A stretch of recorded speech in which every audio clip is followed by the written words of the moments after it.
স্বামী বিবেকানন্দ বলছেন, রামকৃষ্ণের দেহাবসানের পরে আমি সন্ন্যাসী হয়েছি।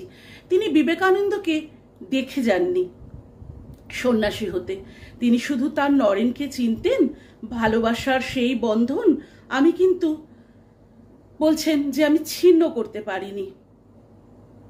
আমি সেই ভালোবাসার বন্ধন আমি সন্ন্যাসী হয়েও কিন্তু কাটিয়ে উঠতে পারিনি। সব বন্ধন ছিন্ন করেছি, একটি বন্ধন আমি ছিন্ন করতে পারিনি। রামকৃষ্ণদেব যতদিন জীবিত ছিলেন আমি তাই সন্ন্যাসী হতে পারিনি।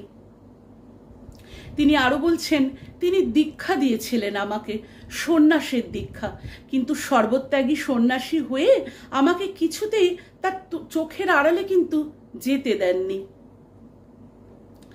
তিনি আরো বলছেন, তিনি নিঃসঙ্গ পরিব্রাজক হয়ে যাবেন, এটা কিন্তু আমাকে তিনি হতে দেননি। আমি নিঃসঙ্গ পরিব্রাজক হয়ে যাব।